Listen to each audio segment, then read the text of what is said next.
Selamat pagi teman-teman pemuda. Sebelum memulai ibadah kita pada pagi hari ini, marilah kita mempersiapkan hati kita dengan bersaat teduh.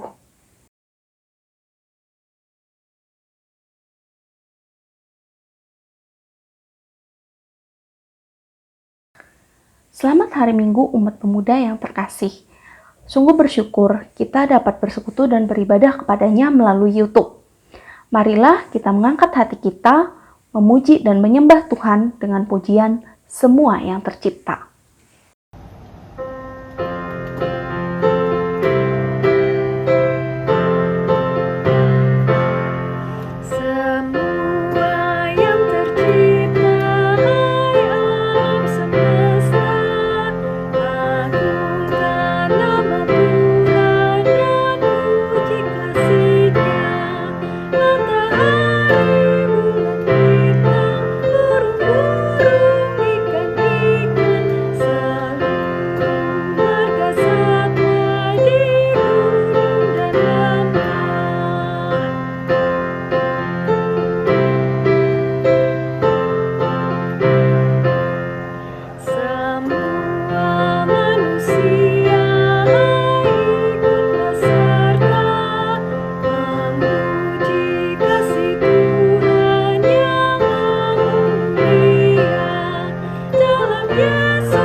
Ibadah ini berlangsung karena pertolongan kita adalah di dalam nama Tuhan yang menjadikan langit dan bumi, yang kasih setianya tetap untuk selama-lamanya.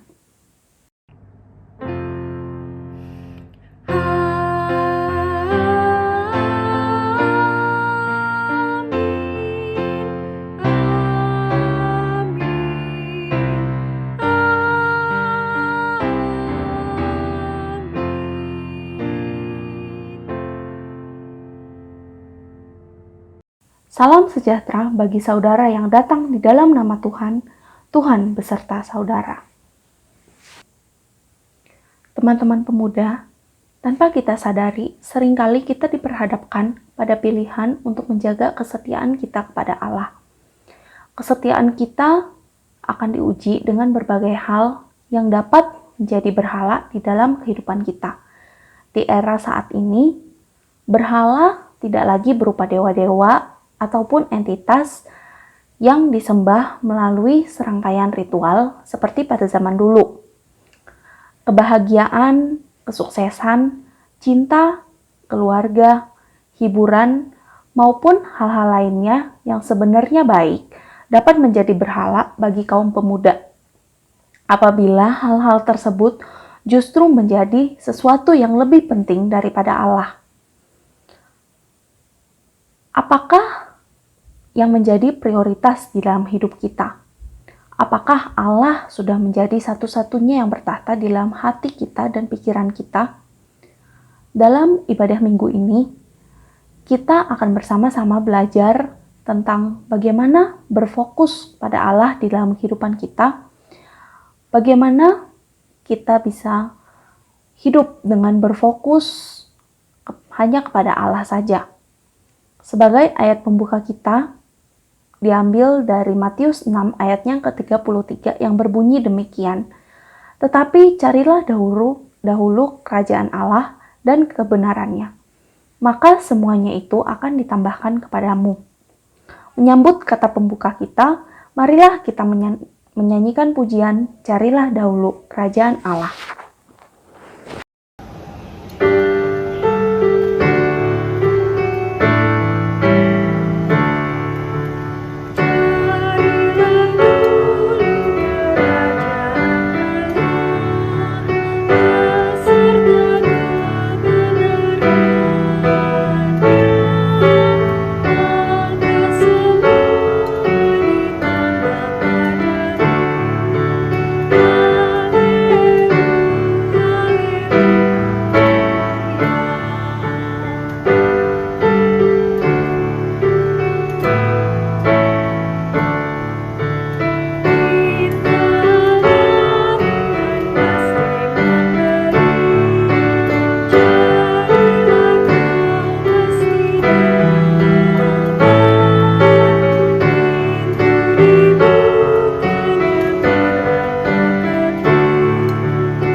memberikan waktu pada kita semua untuk mengakui setiap dosa-dosa yang telah kita perbuat di hadapan Tuhan. Mari kita berdoa.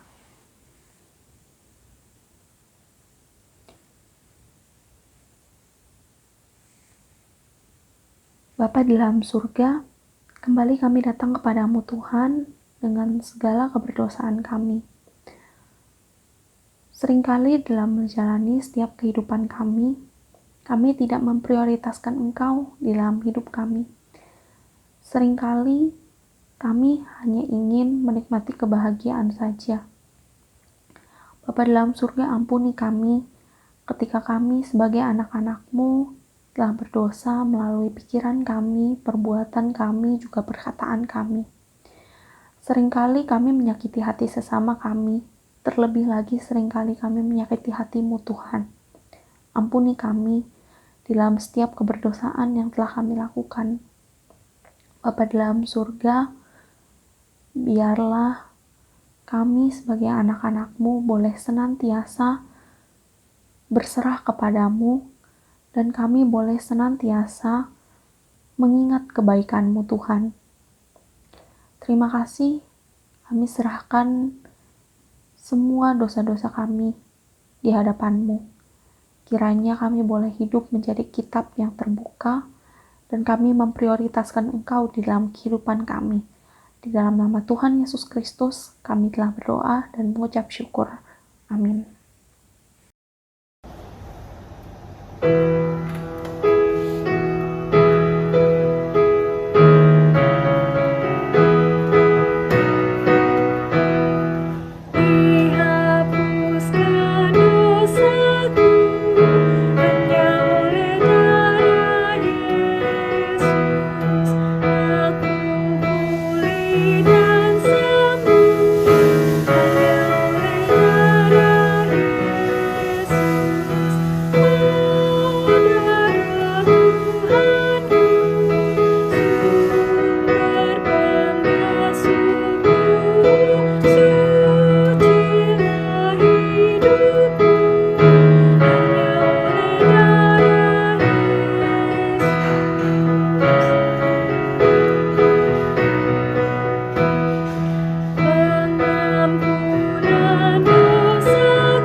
Bagi setiap orang yang mengaku dosanya di hadapan Allah, diberikan berita anugerah yang diambil dari Mazmur 103 ayat yang ke-12 sampai 13 yang berbunyi demikian.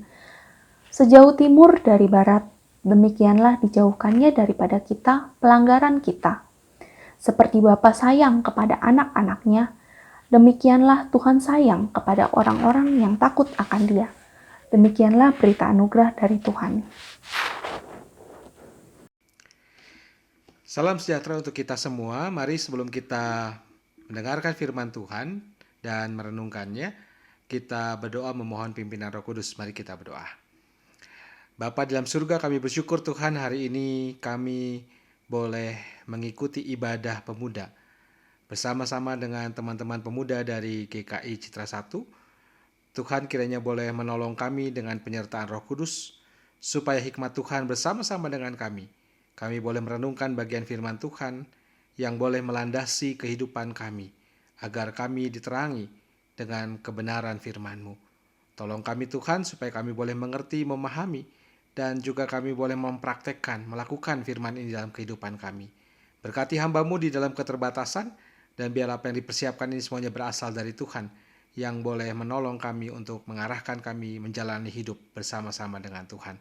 Terima kasih ya Tuhan, kami mau menyerahkan doa kami ini dalam nama Tuhan Yesus, yang menjadi Tuhan dan Juru Selamat kami yang hidup. Amin. Nah, saudara pemuda yang dikasihi Tuhan, kita akan membaca bagian dari firman Tuhan yang diambil dari Pengkhotbah 2 ayat 17 sampai 26. Saya akan membacakannya untuk kita semua. Oleh sebab itu aku membenci hidup, karena aku menganggap menyusahkan apa yang dilakukan di bawah matahari. Sebab segala sesuatu adalah kesia-siaan dan usaha menjaring angin. Aku membenci segala usaha yang kulakukan dengan jerih payah di bawah matahari. Sebab aku harus meninggalkannya kepada orang yang datang sesudah aku. Dan siapakah yang mengetahui apakah orang itu berhikmat atau bodoh? Meskipun demikian, ia akan berkuasa atas segala usaha yang kulakukan di bawah matahari dengan jerih payah, dan dengan mempergunakan hikmat ini pun sia-sia. Dengan demikian, aku mulai putus asa terhadap segala usaha yang kulakukan dengan jerih payah di bawah matahari. Sebab kalau ada orang berlelah-lelah dengan hikmat, pengetahuan dan kecakapan, maka ia harus meninggalkan bahagianya kepada orang yang tidak berlelah-lelah untuk itu. Ini pun kesia-siaan dan kemalangan yang besar. Apakah faedahnya yang diperoleh manusia dari segala usaha yang dilakukannya dengan jerih payah di bawah matahari dan dari keinginan hatinya? Seluruh hidupnya penuh kesedihan dan pekerjaannya penuh kesusahan hati. Bahkan pada malam hari hatinya tidak tentram. Ini pun sia-sia. Tidak ada yang lebih baik bagi manusia daripada makan dan minum dan bersenang-senang dalam jerih payahnya. Aku menyadari bahwa ini pun dari tangan Allah. Karena siapa dapat makan dan merasakan kenikmatan di luar Dia? Karena kepada orang yang dikenannya ia mengaruniakan hikmat, pengetahuan, dan kesukaan. Tetapi orang berdosa ditugaskannya untuk menghimpun dan menimbun sesuatu yang kemudian harus diberikannya kepada orang yang dikenan Allah. Ini pun kesia-siaan dan usaha menjaring angin. Demikianlah firman Tuhan. Yang berbahagia kita semua yang membaca firman Tuhan dan merenungkan firman Tuhan ini dalam kehidupan kita. Haleluya, haleluya, haleluya.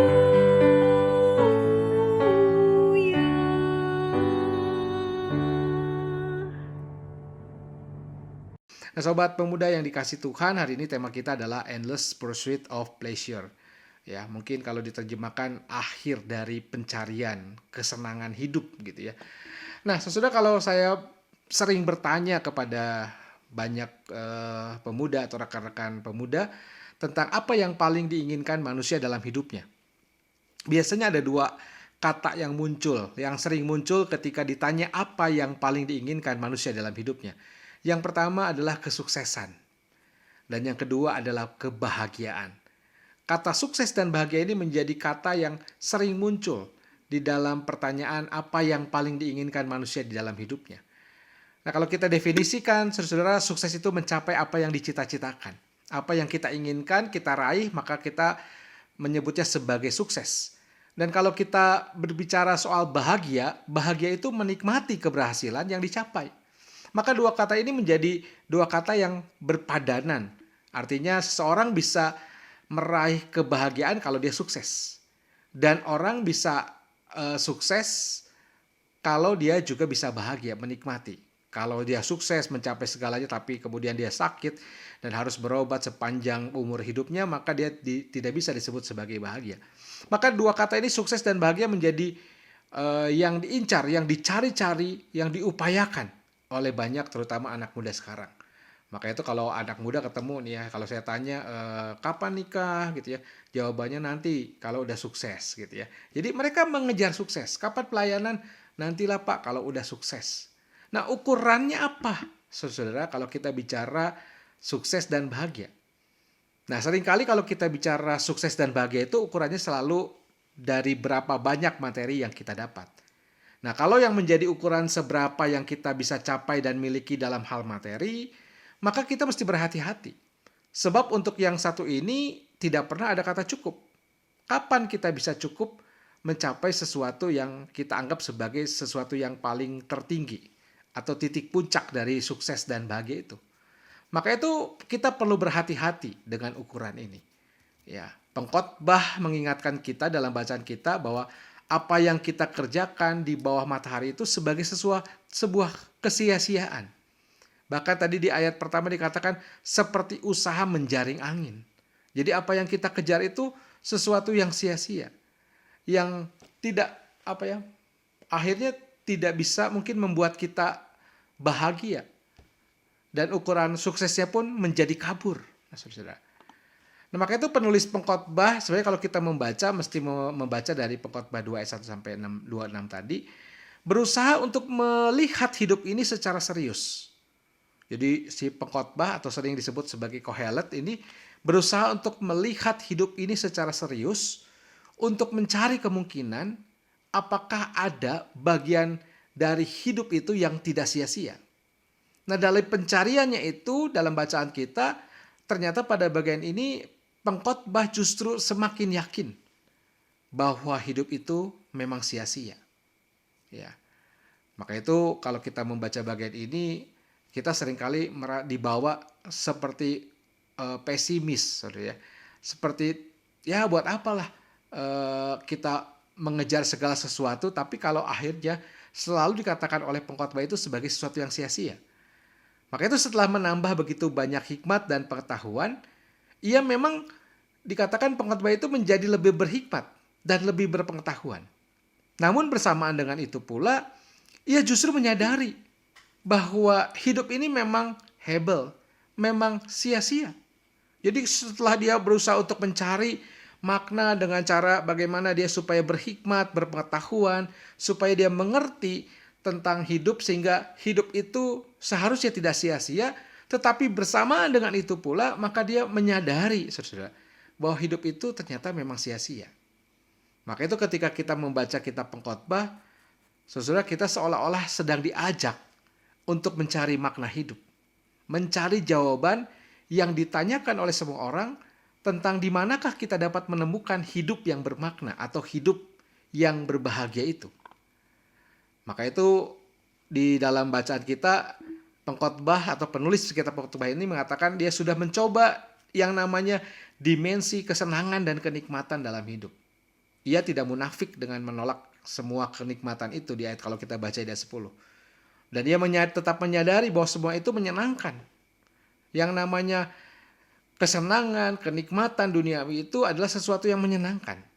Tetapi tetap di akhir dari apa yang dikatakan oleh pengkhotbah adalah bahwa itu semua juga bukanlah jalan untuk mendapatkan makna hidup dan menjamin keamanan seseorang dan kebahagiaan seseorang. Dalam tulisan yang kita baca, kalau saudara membaca pengkhotbah 2 ayat 1-10, kita menemukan bahwa pengkhotbah merasa tetap kosong dan tidak bahagia di dalam hidupnya. Meskipun dia sudah mencoba dimensi yang namanya kesenangan dan kenikmatan duniawi itu. Ya. Tetapi dalam bagian ini kita melihat juga penulis pengkhotbah mengatakan meskipun demikian bukan berarti kalau kita berhikmat lalu kemudian kita melihat itu semua sia-sia maka kita nggak perlu berhikmat. Pengkhotbah mengatakan berhikmat masih jauh lebih baik daripada menjadi orang bebal. Ya, di tengah hidup yang seringkali akhirnya ujungnya kesia-siaan, pengkhotbah tetap melihat bahwa memiliki hikmat itu jauh lebih baik daripada menjadi orang bebal. Dan kalau kita membaca dalam ayat 24 sampai 26, kita diperhadapkan pada kesaksian pengkhotbah ketika ia berhadapan dengan kenyataan hidup yang paradoks. Pada satu pihak memang tidak dapat dielakkan, ya, bahwa hidup itu berakhir pada kesia-siaan. Tetapi juga yang kalau semakin dipikir, ya, terasa semakin menyakitkan, gitu. Jadi dalam hidup itu tetap ada paradoks, ya. Kita tetap harus menjalani hidup yang sia-sia ini, berusaha mencari makna dalam kehidupan ini, tetapi kalau difikirkan memang terasa menyakitkan. Pada akhirnya apa yang kita kejar itu seperti yang dikatakan oleh pengkhotbah, nantinya akan dinikmati mungkin oleh generasi berikutnya, bukan oleh kita sendiri. Nah, tapi sekali lagi kalau kita lihat ayat 24 sampai 26, ternyata di situ ada nasihat positif saudara-saudara untuk kita. Yaitu ketika dikatakan makan dan minum dan bersenang-senang dalam jeripayah kita. Tentu ini bukanlah sebuah ajakan untuk melakukan prinsip hedonisme atau hedonis. Pengkhotbah mengingatkan bahwa di dalam pencarian kita, di dalam jerih payah kita, kita diajak juga untuk menikmati hasil dari jelilah kita itu. Tentu pengkhotbah mengajak kita untuk meskipun apa yang kita lihat itu seperti sia-sia, bukan berarti kita jangan bekerja. Bekerja itu menjadi sangat penting. Bahkan berjerilah itu menjadi penting. Tetapi yang penting adalah bagaimana juga kita bisa menikmati hasil jerilah kita itu. Tidak menjadi parasit. Ya, kalau kita melihat segala sesuatu sia-sia, ya udahlah kalau gitu kita gak usah ngapa-ngapain. Kita menikmati aja apa yang orang lain cari atau apa hasil dari jerih payah orang lain. Kita tidak menjadi parasit di situ. Nah, pertanyaannya penting ketika kita memaknai bagian kitab pengkhotbah ini. Tampaknya yang penting adalah bagaimana saudara kita bisa menemukan makna hidup di tengah segala kesia-siaan yang coba digambarkan secara jujur oleh seorang penulis kitab pengkhotbah. Nah, saudara, kalau membaca kitab pengkhotbah tentu di dalam kitab pengkhotbah ini adalah sebuah bahasa yang jujur dari seorang penulis tentang ternyata dalam hidup itu kalau kita jalani banyak hal-hal yang bersifat kesia-siaan. Tetapi sebenarnya dalam pandangan firman Tuhan, hidup itu adalah sebuah perjalanan spiritualitas. Maka itu penting, saudara-saudara, bagaimana dalam hidup ini kita mengalami perjumpaan antara dengan Tuhan, dengan manusia. Ini kan pengkhotbah di perjanjian lama.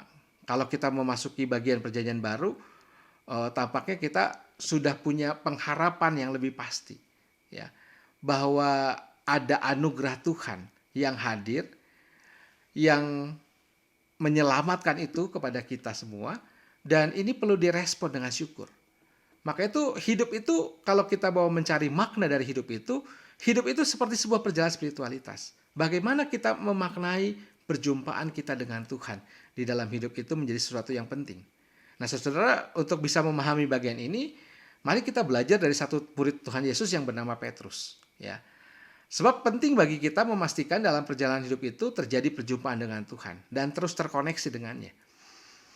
Nah, kalau saudara membaca Lukas 5 ayat 1 sampai 11, Lukas 5 ayat 1 sampai 11, ada satu peristiwa yang cukup menarik di situ. Ketika satu kali Petrus pulang dari menangkap ikan, lalu dia sedang membereskan jala, tiba-tiba dia melihat Yesus datang ke situ yang diikuti banyak orang dan dia naik ke atas perahu Simon dikatakan di situ, lalu memintanya bertolak sedikit jauh dari pantai supaya dia di atas perahu mengajar orang-orang yang mendesak itu tertahan oleh ombak di situ.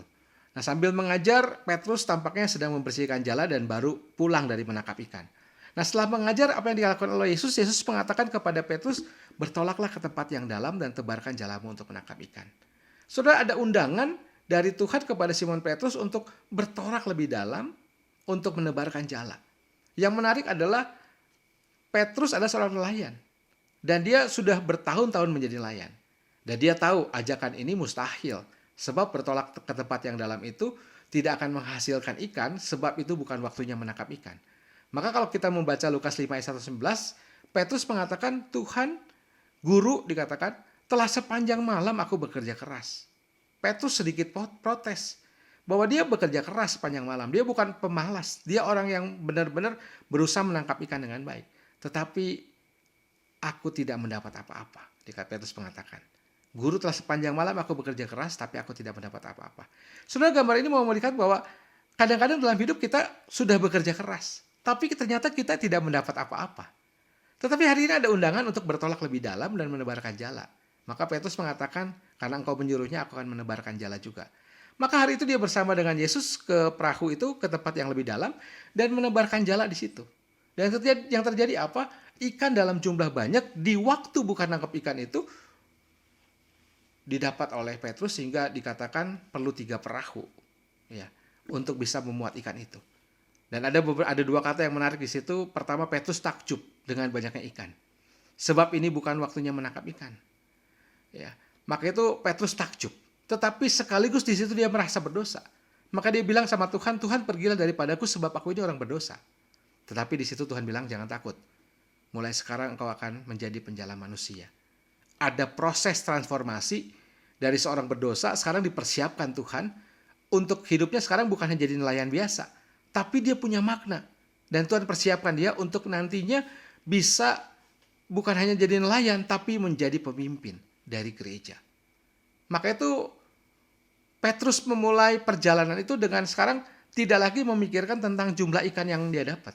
Maka kalau kita baca di ayat 11, ketika sampai di darat, Petrus memarkirkan perahunya dan kemudian dia ikut Tuhan. Dia ingin belajar mengenal siapa Yesus itu. Maka itu perjalanan itu dimulai. Sebuah perjalanan, a journey of life dari seorang namanya Petrus. Dan kita tahu tidak hanya satu kali Petrus menyerahkan diri dan seluruh hidupnya, seperti ketika pertama ia dipanggil oleh Tuhan dalam perjumpaan dengan Tuhan itu. Tapi berkali-kali sepanjang hidupnya. Ya. Maka itu ada satu teolog Jerman mengatakan, namanya Rudolf Otto, dia mengatakan mysterium fascinans et tremendum.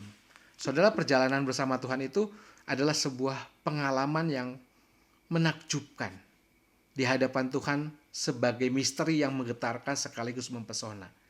Bahwa perjalanan Petrus kita nggak tahu ke depan akan seperti apa.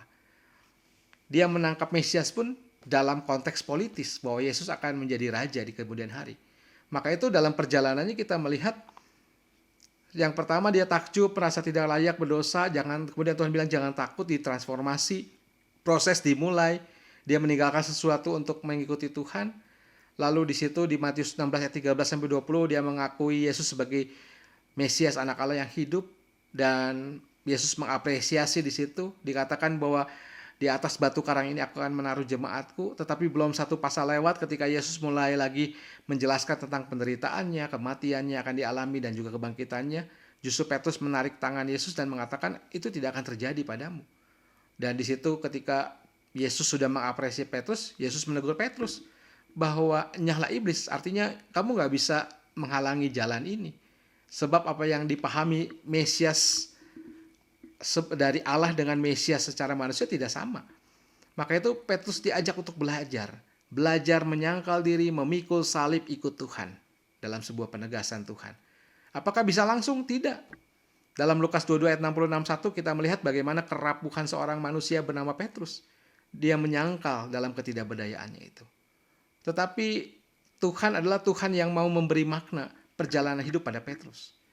Dalam percakapan sebagai sahabat, ada penegasan ulang untuk Petrus mengikut Tuhan. Dan untuk bisa menolong, menjalani hidup itu dalam segala situasi yang sulit, Yesus mengaruniakan Roh Kudus sebagai penolong kepada para murid, termasuk kepada Petrus. Nah, saudara, pada proses perjumpaan antara Tuhan dan manusia ini, kita melihat gambaran Petrus ini. Di dalam perjumpaan antara Tuhan dan manusia ini terjadi kemampuan melihat seperti Petrus melihat Tuhan. Berproses, melihat dirinya, melihat kesempatan baru, melihat masa depan. Inilah kemampuan bervisi. Melihat yang di permukaan tidak tampak, melihat di balik yang tampak, melihat yang tersembunyi oleh penghalang, oleh dosa dan kemandekan. Dan visi itu bukan cuma melihat ke depan, tetapi juga ke dalam dirinya, meraba kompetensinya. Ya, visi itu melihat tembus ke diri, ke hati nurani di mana roh Tuhan bekerja. Meregu kekuatan yang tidak terbatas. Dan kuasa Tuhan yang penuh anugerah itulah yang memberi daya tembus penglihatan ke masa depan. Dan visi itu terkandung di dalam dan terlahir dari perjumpaan dengan Tuhan. Dan di dalam perjumpaan seperti itu juga misi diberikan Tuhan dan diterima oleh manusia. Dan di luar perjumpaan dengan Tuhan, manusia tidak punya visi dan misi. Barangkali itu yang disebut oleh pengkhotbah sebagai sebuah kesia-siaan. Maka itu penting terkoneksi atau berjumpa dengan Tuhan di dalam perjalanan hidup kita, sehingga perjalanan hidup kita bukan lagi perjalanan hidup bekerja biasa, tapi menjadi sebuah perjalanan spiritualitas yang terus-menerus. Yang pada akhirnya kita menemukan makna hidup itu. Maka itu Kolose 2 ayat 6-7 mengatakan, kamu telah menerima Kristus Yesus Tuhan kita. Karena itu hendaklah hidupmu tetap di dalam Dia, hendaklah kamu berakar di dalam Dia, dan dibangun di atas Dia, hendaklah kamu bertambah teguh dalam iman yang telah diajarkan kepadamu, dan hendaklah hatimu melimpah dengan syukur. Maka itu penting bagi kita ketika kita menjalani kehidupan ini, bukan kebutuhan fisik dulu yang kita utamakan, tetapi mari kita mulai dengan menumbuhkan spiritualitas kerohanian kita. Dan itu dimulai dengan perjumpaan kita dengan Tuhan.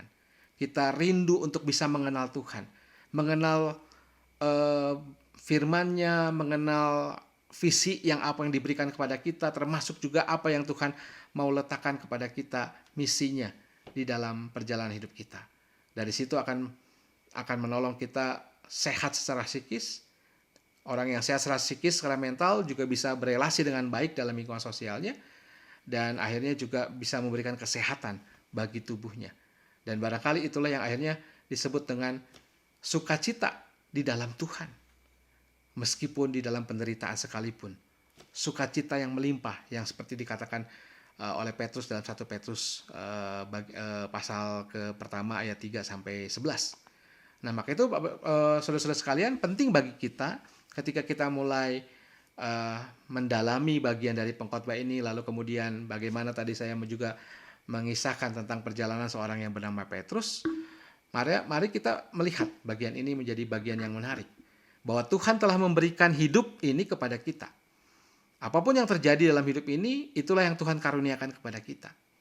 Dan tanggung jawab kita adalah untuk memanfaatkan dan menikmati hidup yang dikaruniakan itu dengan sepenuh-penuhnya, dan tidak perlu saudara menanyakan hal yang tidak perlu ditanyakan. Ya.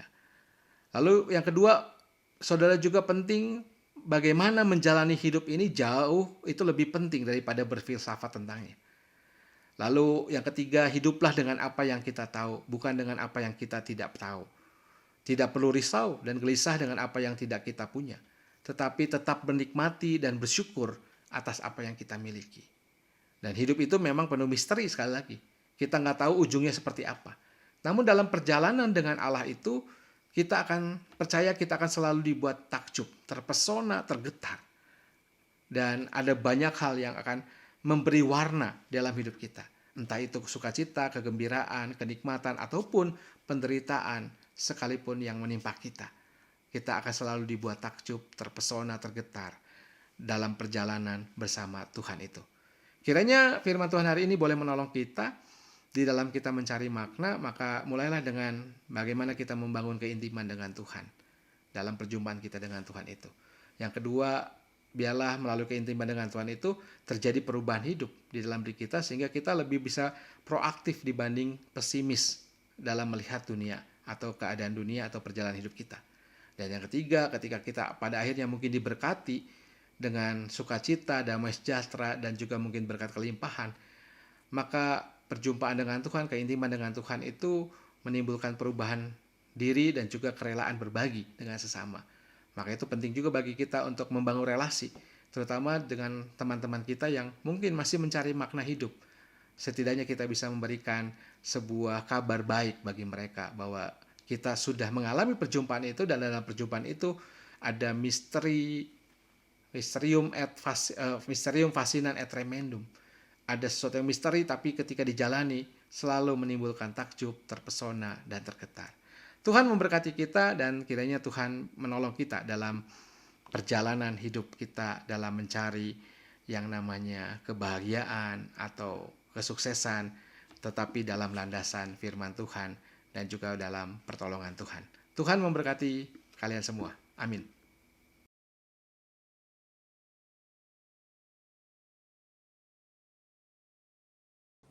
Marilah kita bersama dengan umat Allah di masa lalu, masa kini, dan masa depan, mengingat janji baptisan kita dengan mengikrarkan pengakuan iman rasuli yang berbunyi demikian. Aku percaya kepada Allah, Bapa yang Maha Kuasa, Khalik langit dan bumi, dan kepada Yesus Kristus, anaknya yang tunggal Tuhan kita, yang dikandung daripada Roh Kudus, lahir dari anak darah Maria, yang menderita sengsara di bawah pemerintahan Pontius Pilatus, disalibkan, mati dan dikuburkan, turun ke dalam kerajaan maut. Pada hari yang ketiga, bangkit pula dari antara orang mati, naik ke sorga, duduk di sebelah kanan Allah Bapa yang Maha Kuasa, dan dari sana ia akan datang untuk menghakimi orang yang hidup dan yang mati.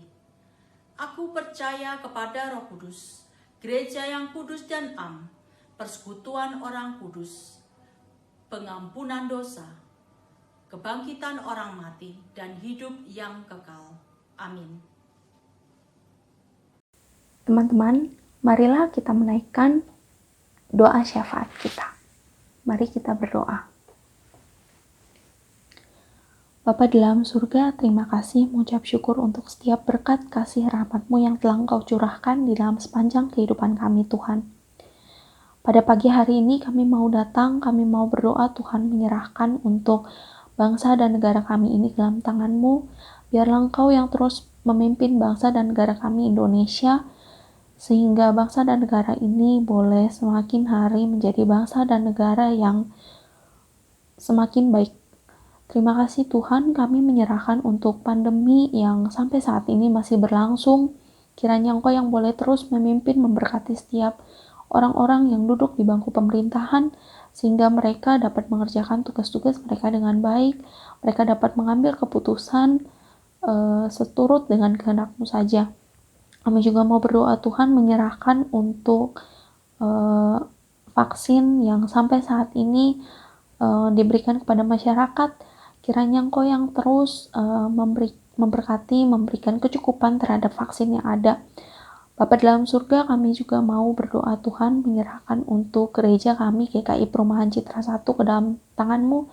Kiranya Engkau yang boleh pimpin dan sertai gereja kami ini, sehingga gereja kami boleh senantiasa menjadi gereja yang selalu membawa berkat bagi jemaat, selalu membawa berkat bagi orang-orang di sekitar. Bapa dalam surga, kami juga mau berdoa Tuhan, menyerahkan untuk Pendeta Gloria Tesalonika, Pendeta Elizabeth Hasikin, dan juga Pendeta Naya. Kiranya mereka boleh senantiasa menggembalakan jemaat-Mu di tempat ini. Engkau yang memberikan mereka hikmat dan bijaksana, sehingga mereka boleh senantiasa diberikan semangat untuk melayani. Bapa dalam surga, kami juga mau berdoa menyerahkan untuk setiap umat pemuda di tempat ini, Tuhan. Kiranya Engkau yang boleh pimpin dan sertai untuk umat pemuda yang ada di dalam kehidupannya, di dalam setiap apapun yang mereka kerjakan. Engkau yang boleh sertai Tuhan. Engkau yang boleh terus memberikan semangat kepada umat pemuda untuk boleh terus melayani di tengah-tengah pandemi saat ini.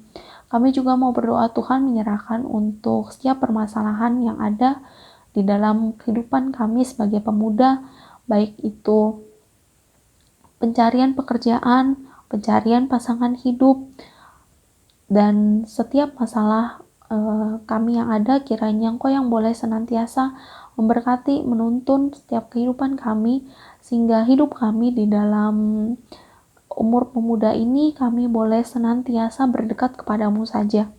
Bapa dalam surga, kami serahkan untuk jemaat-Mu di tempat ini ke dalam tangan-Mu yang sedang mengalami lemah tubuh, yang sedang sakit. Kiranya Engkau yang boleh pimpin dan sertai Tuhan, sehingga senantiasa mereka boleh berdekat kepada-Mu. Engkau yang memberikan pemulihan kepada mereka. Terima kasih Tuhan, kami serahkan doa kami ke dalam tangan-Mu. Kiranya Engkau yang boleh terus memimpin dan menyertai. Di dalam nama Tuhan Yesus Kristus kami telah berdoa dan mengucap syukur. Amin. Marilah kita mengucap syukur dengan memberi persembahan. Nats persembahan diambil dari Roma 12 ayat 1 yang berbunyi demikian. Karena itu, saudara-saudara, demi kemurahan Allah, aku menasihatkan kamu, supaya kamu mempersembahkan tubuhmu sebagai persembahan yang hidup, yang kudus, yang berkenan kepada Allah. Itu adalah ibadahmu yang sejati.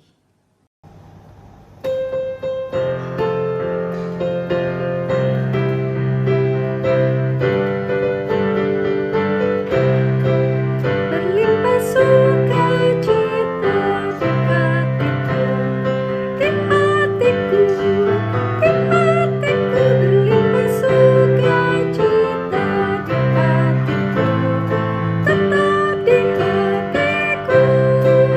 Aku bersyukur.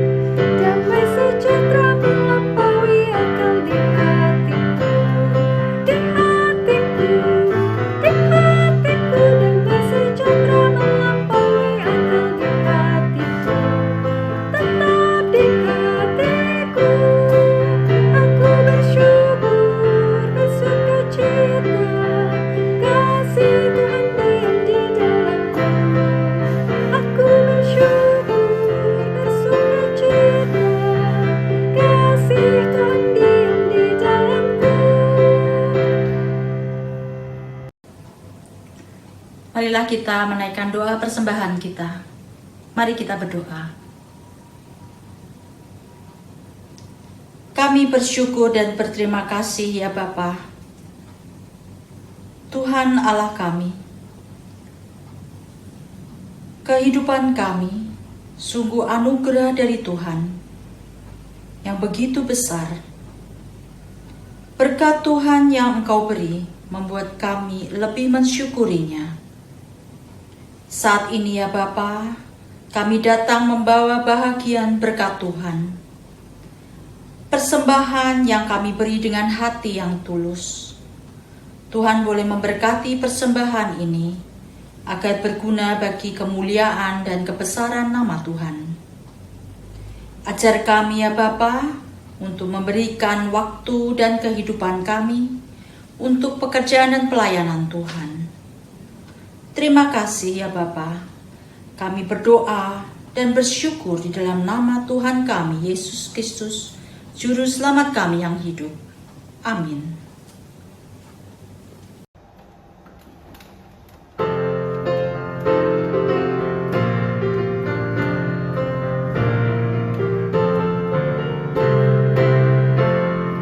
Ku mau berjalan dengan juru selamatku di lembah berbunga dan berair sejuk.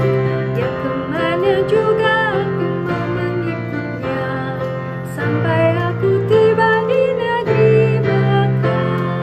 Ikut, ikut, ikut Tuhan Yesus. Ku tetap mendengar dan mengikutnya. Ikut, ikut, ikut Tuhan Yesus. Ya kemana juga ku mengikutnya.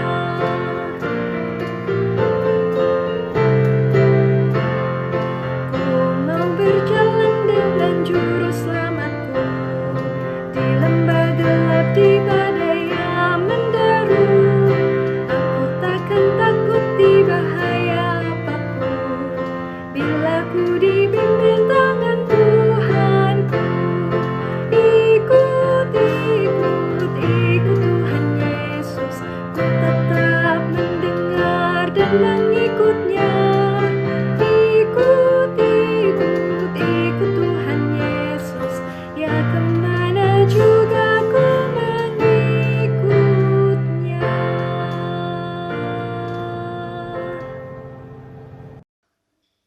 Rekan-rekan pemuda yang dikasih Tuhan, arahkanlah hatimu kepada Tuhan. Jadilah saksi Kristus, terpujilah Tuhan. Pergilah dalam damai sejahtera dan terimalah berkat Tuhan. Tuhan memberkati kita dan melindungi kita. Tuhan menyinari kita dengan wajah-Nya dan memberi kita kasih karunia. Tuhan menghadapkan wajah-Nya kepada kita dan memberi kita damai sejahtera. Amin.